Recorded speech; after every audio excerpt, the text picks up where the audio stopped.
It is there. ठीक है, अगर आपके सामने कोई कंपाउंड रखा हुआ है, ठीक है, मिसलेनियस एन फैक्टर कैलकुलेशन बता रहा हूं मैं,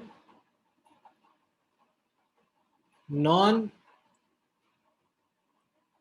रिएक्टिंग सॉल्ट या कंपाउंड आपके सामने है, ठीक है, तो उस केस में आप नोटिस करोगे, ठीक है, यहाँ पे नोटिस करना, ठीक है, जैसे ये MgCl2 हुआ, ठीक है, तो इसमें n factor of cation, that is इस केस में क्या है कटायन, Mg2+, कितना आएगा, it will be the mod charge that is equal to 2, ठीक है, n फैक्टर ऑफ अनायन, इस केस में क्या है, Cl-, that will be the mod charge, कितना हो जाएगा इस केस में, 1, ठीक है, n फैक्टर ऑफ MgCl2, ठीक है, जो पूरा सॉल्ट है, ठीक है, एंड ये सब नॉन रिएक्टिंग कंडीशंस में है, मतलब there is no reaction that is happening, just रखा रखा कंपाउंड है और उसके बारे में पूछ लेते हैं, जैसा वो क्वेश्चन था। दिस इज इक्वल टू क्या हो जाएगा, यहाँ पर ध्यान से नोटिस करना, नेट, ठीक है, नेट चार्ज,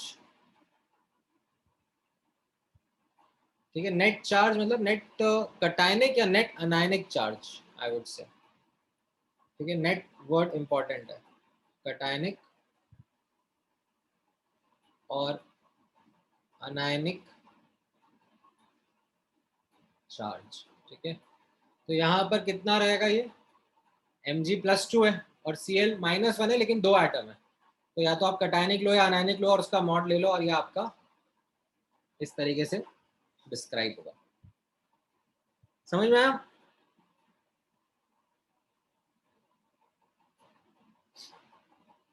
हाँ, एकदम बिल्कुल सही पकड़ा ईशान तुमने,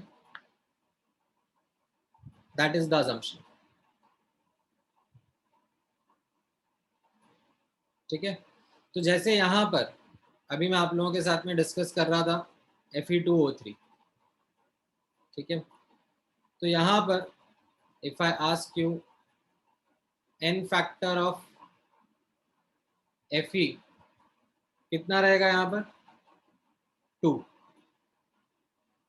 ठीक है, इम्प्लाइज अगर मैं आपसे पूछूंगा इक्विवेलेंट वेट ऑफ Fe यहाँ पर कितना है, सॉरी 3, ये 3+ है ना, बार बार गलती करते हैं, इक्विवेलेंट वेट कितना हो जाएगा यहाँ पर, एटॉमिक वेट अपॉन उसका n फैक्टर, है कि नहीं,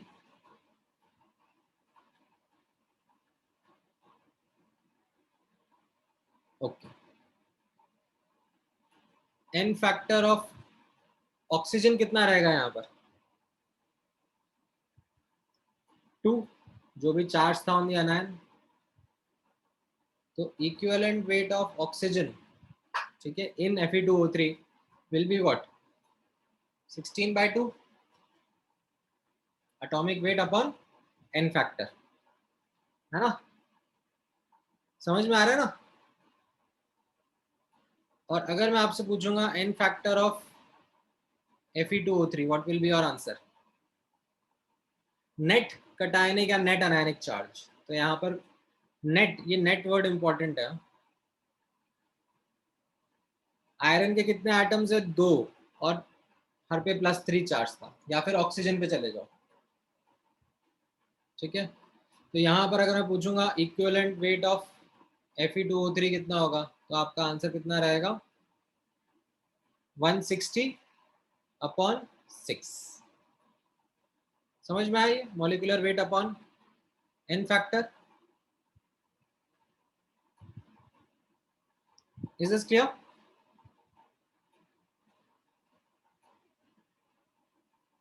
ठीक है, चलो इसको नोट्स में लिख लो.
Equivalent weight is atomic weight और molecular weight upon n factor. Yes of course. मतलब ये इसमें ये नया थोड़ी ना था राजा.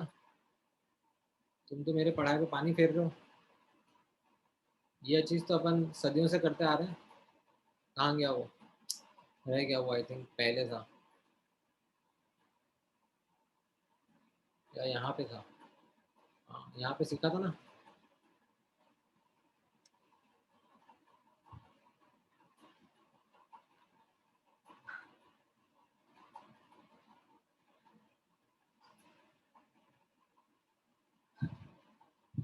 ठीक है. 6 कैसे आया आप नोटिस करो ना. Net net charge. Net charge है ना ये. अगर आप कटायन का ले रहे हो तो कटायन कितना है? +3 और 2 आइटम है. अनायन का ले रहे हो तो -2 और 3 आइटम है.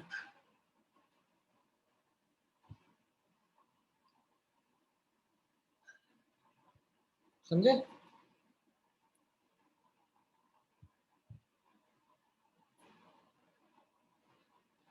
है ना. ये ऐसे नॉन रिएक्टिंग कंडीशन में मतलब पूछ लेते हैं. जैसे ये वाला क्वेश्चन जो था इसमें ऐसे ही पूछ लेना equivalent weight of iron and Fe2O3 बता दो. ठीक है भैया, बता देते हैं. ऐसा होगा.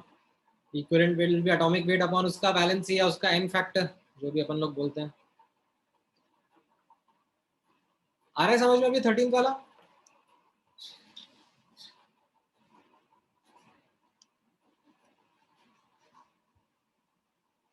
ऑलराइट. लिख लिया ना वो वाला? या लिख नहीं पाए थे?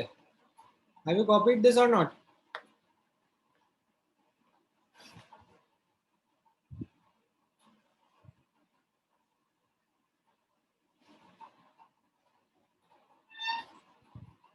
ठीक है, चलो मिसलेनियस 4 पे आ जाता है. और ये काफी इंपॉर्टेंट है. Disproportionation and comproportionation. ठीक है. तो इसमें कैसा रहेगा? लेट्स से ये एग्जांपल है आपके सामने और मैं आपसे I2 I- और IO3- इनका इन फैक्टर निकालने के लिए कह रहा हूं. तो इसमें क्या होगा? आप जज करोगे और बोलोगे कि सर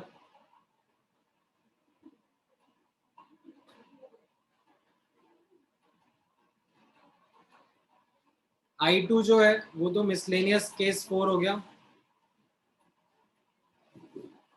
है ना.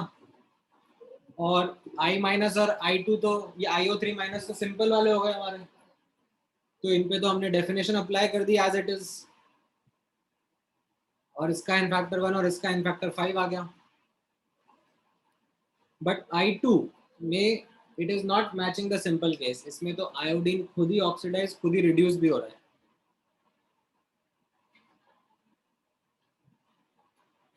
तो अब मैं इसमें क्या करूं? तो इसमें आप ध्यान रखना है, definition of simple case is not valid. ठीक है, क्या था डेफिनेशन सिंपल केस का?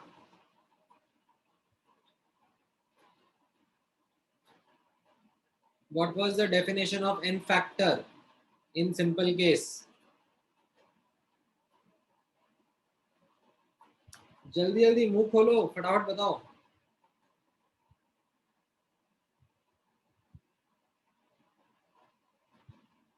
Net change in oxidation state per molecule. Right. ठीक है, या net electron gained और released per molecule, वो भी चलेगा। ठीक है, but that definition is not applicable। ठीक है, ध्यान से नोटिस करना, that that definition is not applicable। यहाँ पर what you need to do is a new formula is used। What is that new formula? 1 upon n factor will be 1 upon n factor oxidation plus 1 upon n factor reduction।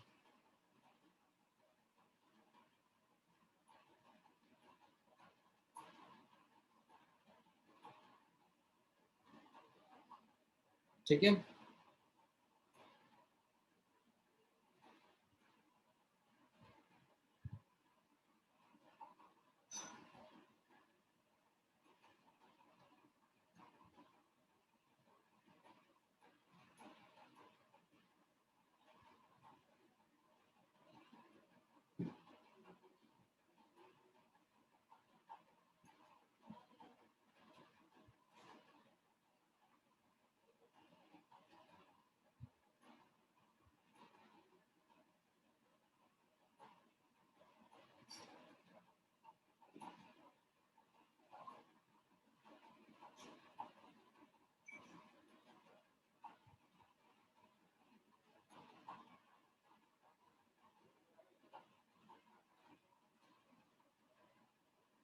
ठीक है, ये formula अब आप use करना है तो देखो कैसा रहेगा।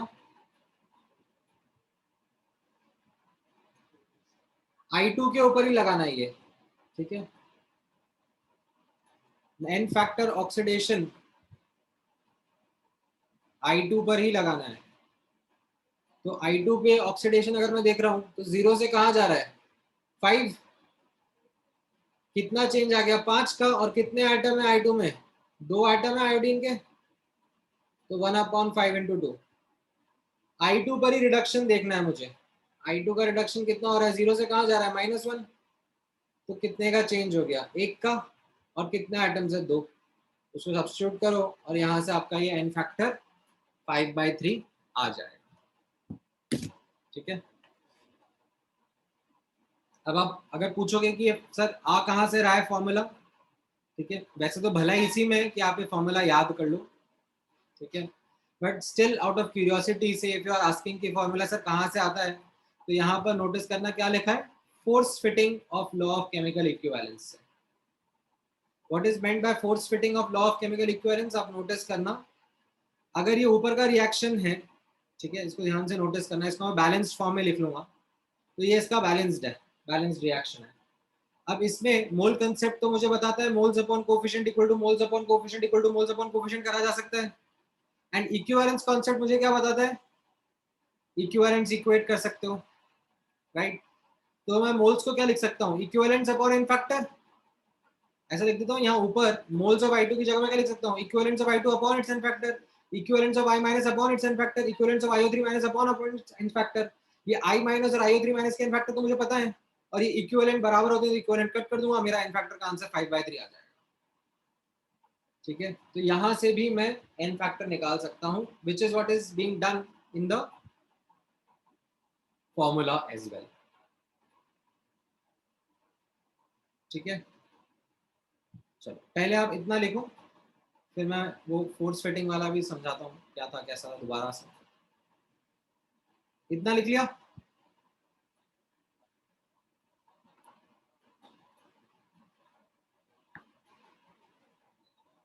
सर एक से इसके ऊपर क्या था?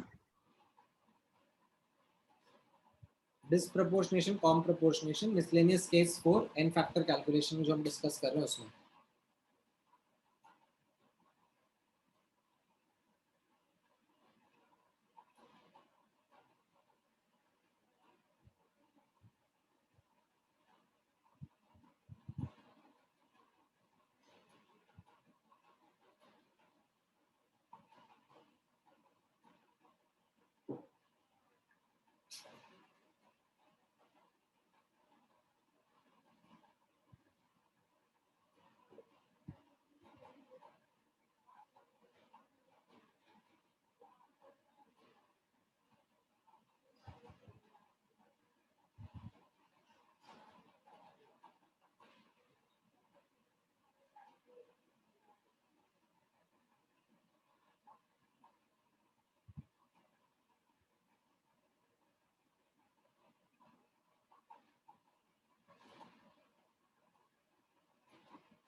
ओके ये लिखा हो गया, अब इसके नीचे का लिखो, ये वाला तरीका जिसमें actually we are trying to get the N factor but with a different methodology which is what helps in getting that formula. ठीक है, बट बेटर यही है कि आप वो फॉर्मूला याद कर लो। सर वो ऊपर का नोट रह गया। ऊपर का क्या रहेगा?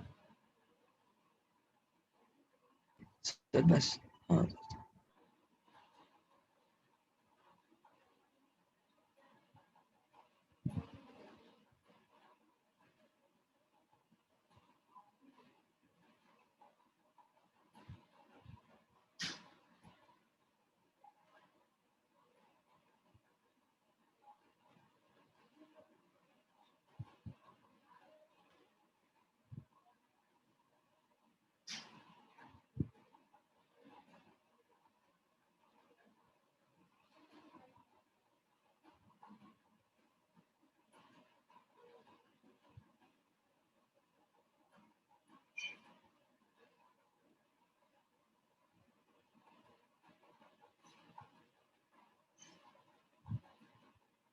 आया ये कॉपी हुआ?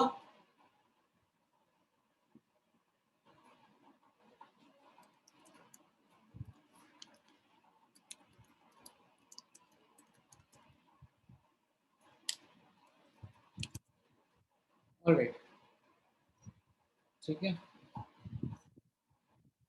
जिसने कॉपी कर लिया अच्छी बात है।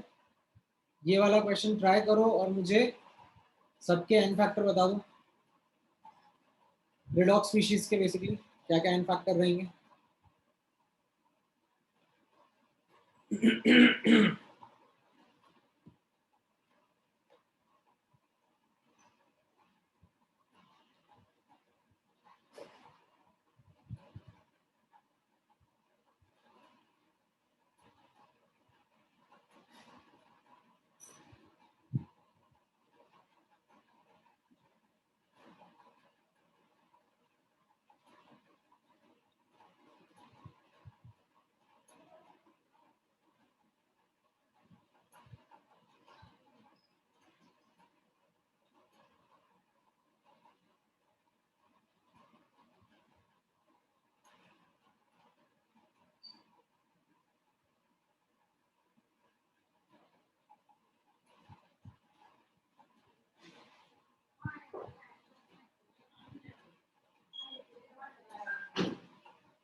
ऑलराइट, सो कैसा रहेगा? पहले दो केस तो सिंपल हो गए, है कि नहीं? और जो थर्ड वाला एग्जांपल है, मतलब थर्ड वाला स्पीशीज है, that is miscellaneous case 4, right? आप ही को रिकॉग्नाइज करना पड़ेगा, ठीक है? This is something which you will have to recognise, कोई आपको करके नहीं देगा। ये सिंपल था, ये MnO4 माइनस वाला भी सिंपल है, तो इनमें तो आपका सिंपल डेफिनेशन लग जाएगा, ठीक है? 7 से ये 8/3 का चेंज आ रहा है और एक ही एटम है ना? यहाँ पर भी 8/3 से 2 का चेंज आ रहा है और एक ही एटम है, और ये आपका डिस्प्रपोर्शनेशन कॉम्प्रपोर्शनेशन हो गया, ठीक है? तो पहला वाला इसको आप सिंप्लीफाई कर दोगे तो ये कितना हो जाएगा? 21 माइनस 8 कितना होता है? 13, 13/3, और ये कितना हो जाएगा? 2/3, है ना? और ये मिसलेनियस 4 में अभी यहाँ पर 1/n factor oxidation, n factor reduction, इसमें ये ऑक्सीडेशन में ये 3 मत मल्टीप्लाई करना भूलना, क्योंकि 3 आइटम है मैंगनीज के यहाँ पे, जैसे ऊपर I2 में 2 मल्टीप्लाई कर रहे थे ना, ठीक है? तो ये ईशान प्रेशर्स तुम दोनों ने यहाँ पर ये गड़बड़ करी है, ठीक है? सर्वेश ने सही करा है। Is that clear?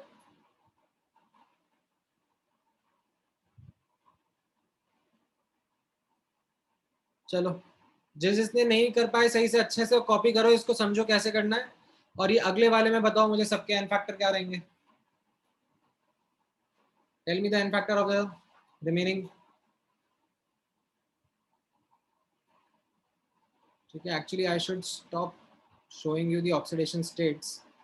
You yourself should compute the oxidation states and then come up with the understanding what is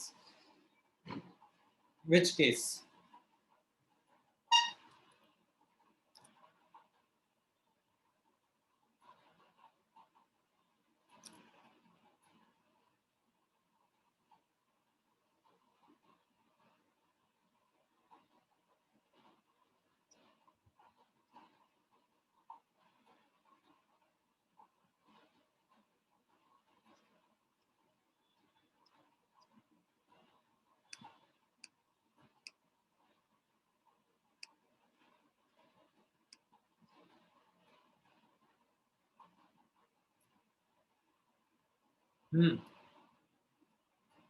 बताते जाओ फटाफट फटाफट।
ऑलराइट, सो आंसर आ रहे हैं इसमें, पहला वाला रहेगा मिसलेनियस 4 आपका, बाकी दोनों सिंपल रहेंगे।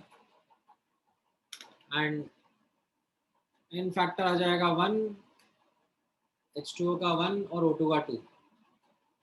ठीक है, सॉर्टेड है।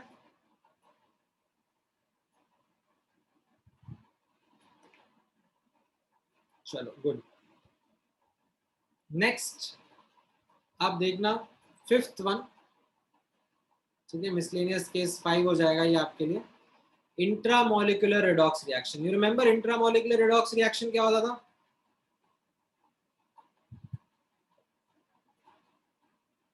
एक ही मॉलिक्यूल में से एलिमेंट ऑक्सीडाइज हो रहा है और कोई दूसरा एलिमेंट रिड्यूस हो रहा है। तो जैसे KClO3 giving KCl plus O2, इसमें क्या हो रहा है? पोटेशियम तो स्पेक्टेटर है, क्लोरीन रिड्यूस हो रहा है एंड ऑक्सीजन ऑक्सीडाइज हो रहा है। तो ये इंट्रामोलिकुलर रिडॉक्स का केस बन जाएगा। तो this will be your miscellaneous 5 case. ठीक है, बाकियों के बारे में अगर मैं पूछूंगा KCl और O2, इन सब का तो सिंपल सिंपल है। ठीक है, राइट। आप O2 का एन फैक्टर बता सकते हो, ऑक्सीजन में 2 का चेंज और 2 एटम है तो एन फैक्टर 4 आ जाएगा। आप KCl का भी बता सकते हो, KCl में कैसा रहेगा? क्लोरीन में 6 का चेंज हो गया ना, और एक ही एटम है।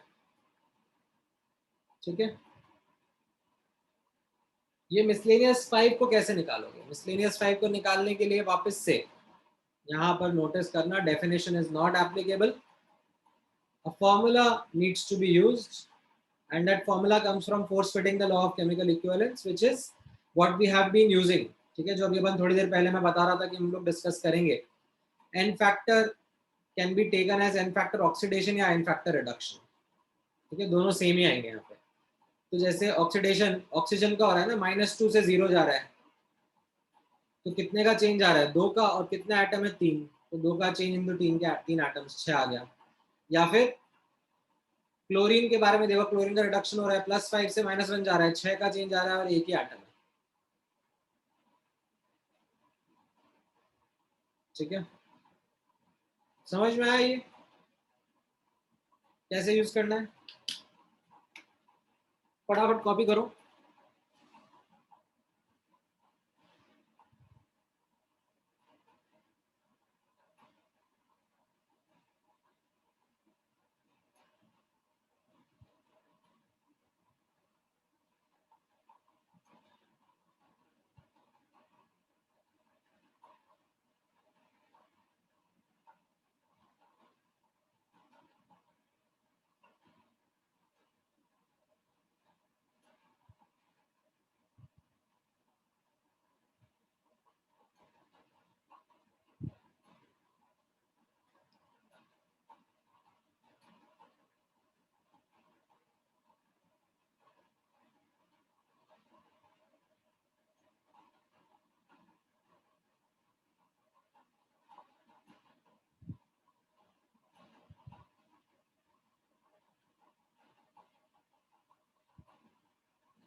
ये लिख लिया सबने? ऊपर वाला क्या देख रहा है सर्वेश इसमें?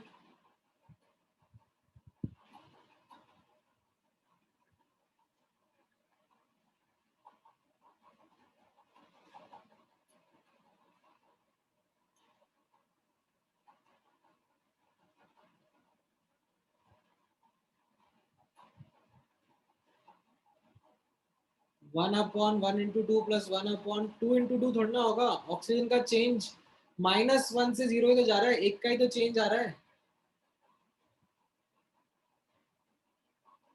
ऑक्सीजन में भी एक का ही चेंज आ रहा है ना, whether it is undergoing reduction और ऑक्सीडेशन। समझ में आया प्रशस्त? ठीक है। अच्छा, अब यही वाला जो एग्जांपल था, ठीक है, इसका मैंने आपको वैसे तो ये डायरेक्ट फॉर्मूला बता दिया याद रखने के लिए, but if you want to contest और अंडरस्टैंड कि ये कहाँ से आता है, तो as I said again, by force fitting law of chemical equivalence, ये मोल कंसेप्ट से रिलेशनशिप आ जाएगा, ठीक है, बैलेंस्ड इक्वेशन लिखने पर। एंड जैसे पहले हमने किया था वैसे ही करेंगे, मोल्स को इक्विवेलेंट्स अपॉन एन फैक्टर लिखेंगे, सब्स्टिट्यूट करेंगे और इक्विवेलेंट्स को कट कर देंगे, तो उससे मेरा एन फैक्टर का आंसर आ जाएगा। ऐसे भी आप कर सकते थे, तो ये वाला भी यहाँ पे देख लो कैसा रहेगा।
लिख लिया? चलो, इसमें मुझे एन फैक्टर बता दो, इस वाले एग्जांपल में what will be the N factor of the involved species.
Right, 3 4 6, ठीक है, वैसा मत गड़बड़ करो।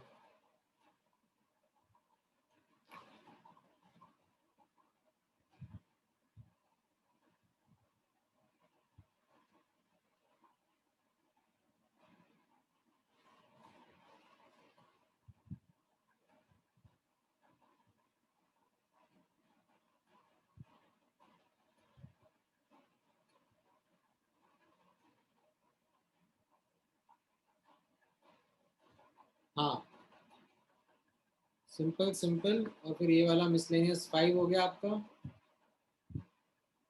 And you get the answer. ठीक है। अच्छा, नेक्स्ट यहाँ पे नोटिस करना, मिसलेनियस केस 6, मिसलेनियस केस 6 कैसा हो जाएगा? Element in a molecule undergoes either oxidation but goes into multiple oxidation states, or reduction but goes into multiple oxidation states. Okay, this is something new, this is not something that you have seen before.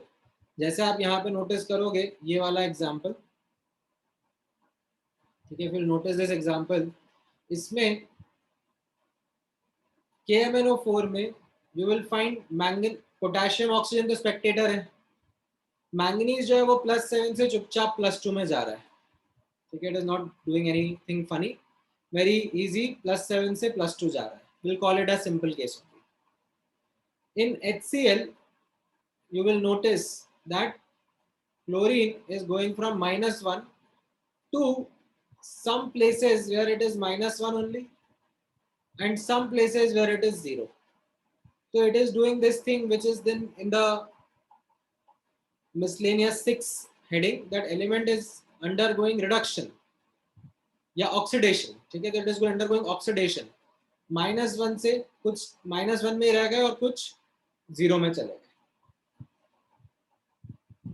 समझ में आया ये?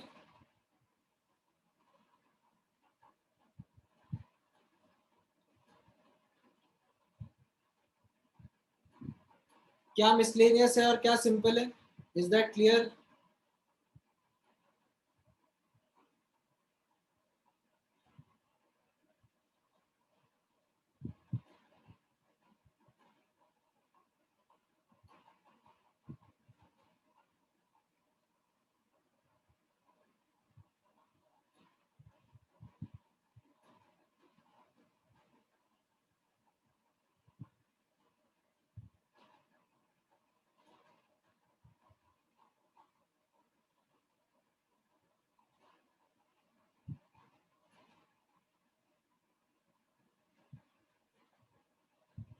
ठीक है, तो अब इसमें calculation कैसे होती है वो आप यहाँ पे नोटिस करना, ठीक है, जो डेफिनेशन है वो एप्लीकेबल है यहाँ पर, जो हमारी सिंपल डेफिनेशन थी वो एप्लीकेबल है, but only after balancing the reaction.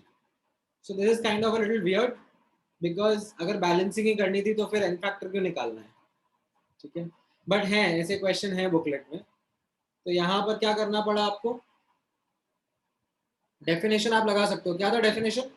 Net change in oxidation state पर मॉलिक्यूल, ठीक है, बट ओनली आफ्टर बैलेंसिंग। तो यहाँ पर आपको समझ में आएगा, आपने बैलेंसिंग करी तो आप यहाँ पे HCl कितने मॉलिक्यूल दिख रहे हैं आपको? Can you see how many molecules of HCl are there?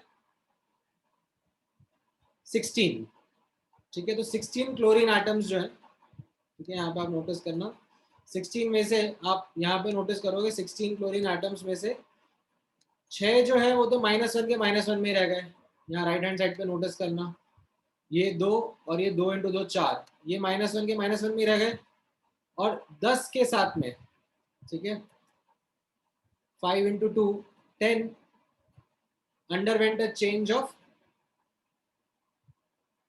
1, ठीक है, दे ऑक्सीडाइज टू 0 ऑक्सीडेशन स्टेट, ठीक है। तो यहाँ पर हम लोग क्या करेंगे, will apply the definition net change in oxidation state पर मॉलिक्यूल। तो 6 एटम्स में कोई चेंज नहीं हुआ, 10 में 1 का चेंज हुआ, पर मॉलिक्यूल अगर देखेंगे तो डिवाइड बाय 16 करना पड़ेगा, एन फैक्टर आपका 5/8 रहेगा, ठीक है। समझ में आया क्या करा है यहाँ पे?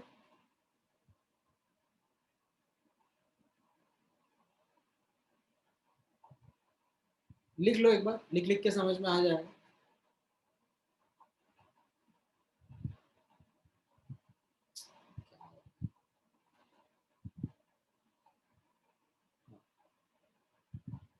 ये हेडिंग लिख ली थी ना? अगर हेडिंग भी नहीं लिखी है तो हेडिंग लिख लो पहले, फिर एग्जाम्पल लिख लो।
ऑल राइट,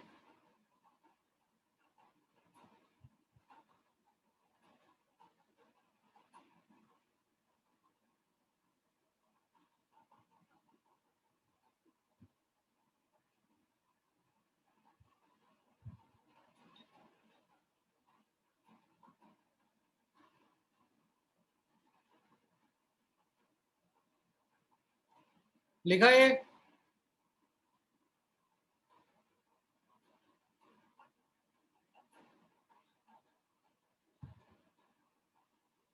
ठीक है आप सर हाँ बोलो बोलो। सर 1 मिनट थोड़ा। आप इसमें हाँ। वापस से force fitting of law of chemical equivalence करके भी एन फैक्टर निकाल सकते थे। ठीक है, अगर आपको ये नहीं करना है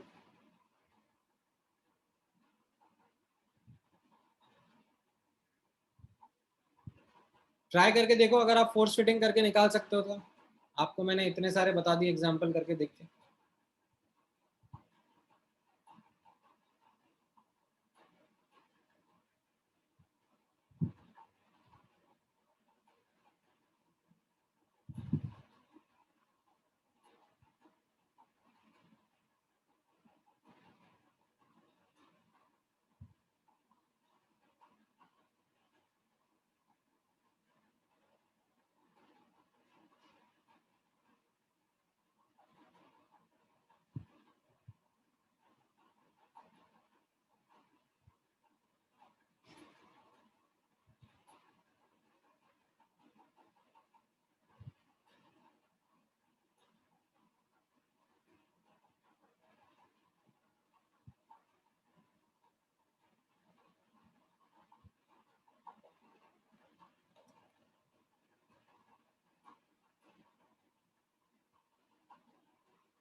ऑलराइट, करा आप लोगों ने ट्राई?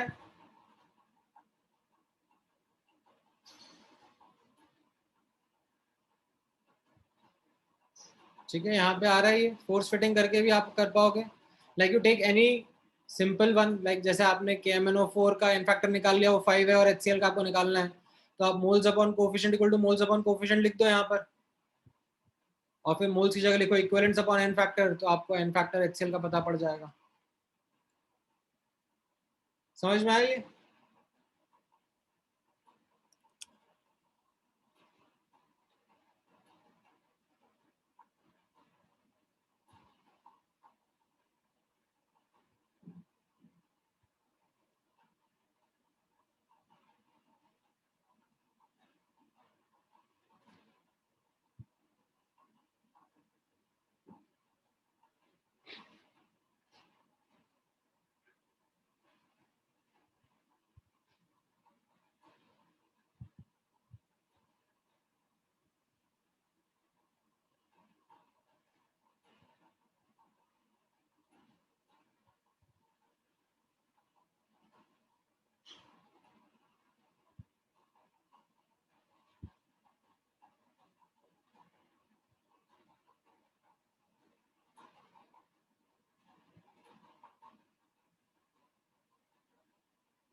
ठीक है, डन।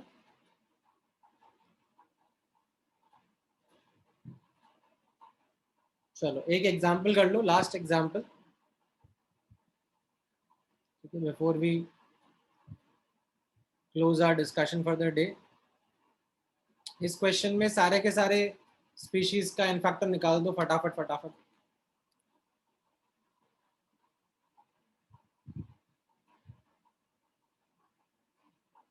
ठीक है, एंड द थिंग इज आपको आइडेंटिफाई करना होगा कौन सा केस कैसा है।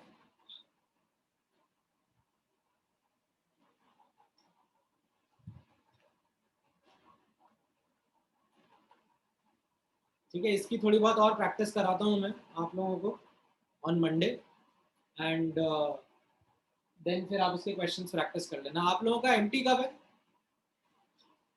When is your major test? 1 अगस्त का ना? ठीक, हाँ मतलब 31 जुलाई, basically next weekend Saturday Sunday मिलाकर ना। ठीक, ऑल राइट।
आ रहे हैं आंसर?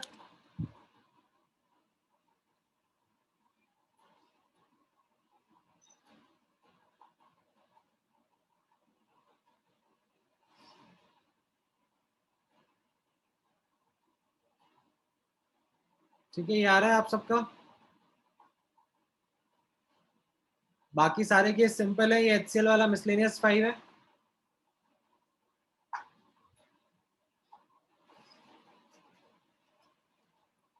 एंड फिर इसमें आप बैलेंसिंग करोगे, और बैलेंसिंग करने के बाद में आपको एन फैक्टर समझ में आ जाएगा। या तो आप लाइक फॉर्मूला यूज कर सकते हो, या फिर आप फोर्स फिटिंग कर सकते हो लॉ ऑफ केमिकल इक्विवेलेंस की, जैसे भी आपकी इच्छा है। ठीक है,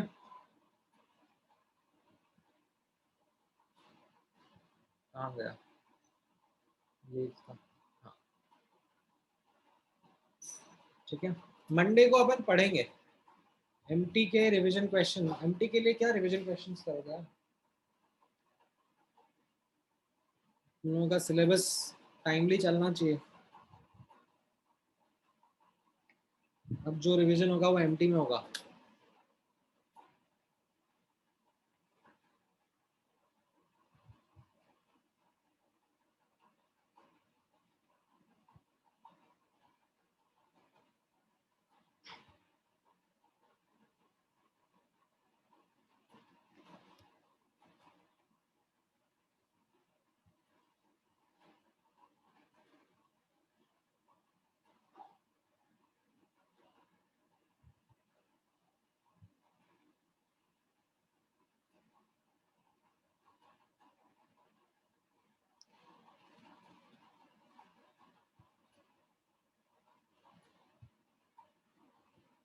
ठीक है, लिख लिया, देख लिया सबने?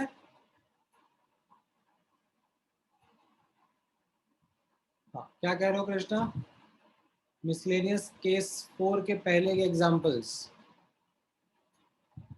तुम लेट ज्वाइन करते हो क्या? स्टार्टिंग में तो इतना हम लोग डिस्कशन ही कर रहे थे।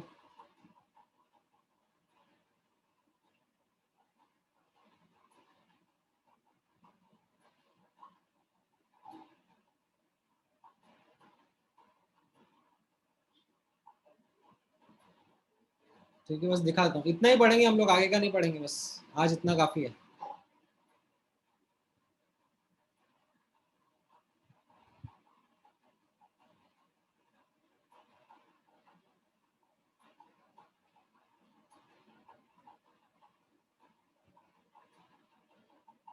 ठीक है, कौन सा कह रहे हो तुम कृष्णा? मिसलेनियस 4 के पहले का एग्जाम्पल, मिसलेनियस 4 के पहले का ये वाला?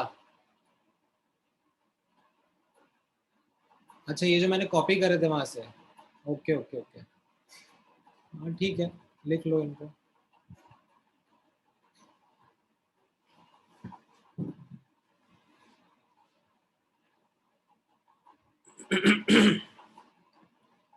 ठीक है, चलो, ऑल राइट।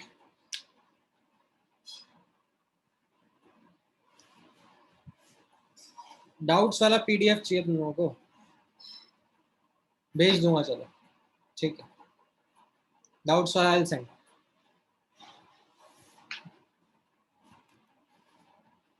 ऑल राइट, चलो बाय बाय।